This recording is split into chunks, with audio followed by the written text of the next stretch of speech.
నేను చెప్తానుండు. మంచి జరగాలి, ఊరు మారాలి, స్కూళ్ళు కావాలి, జాబులు రావాలి, జాతకాలు మారిపోవాలి. అయ్ బాబోయ్, అద్భుతాలు జరిగిపోవాలి. ఏదేమైనా గాని ఓటు మాత్రం అమ్ముకు దబ్బాలరా. అంటే సోరాకర్కి ఏమంటారండి ఇప్పుడు? డబ్బిచ్చేటోళ్ళని మింగ ఓట్లం మెట్టోళ్ళని మింగ 5 ఏళ్లకు అమ్ముడు పోయే గొర్రె మందల్ని మింగ.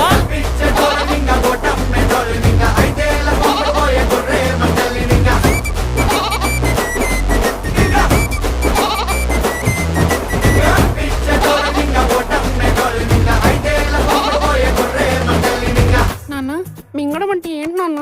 ఇప్పుడు డబ్బులు తీసుకుని ఓట్లు అమ్ముకున్న వాళ్ళందరినీ నమ్మిలి మింగేయాలన్నమాట. నమ్మిలి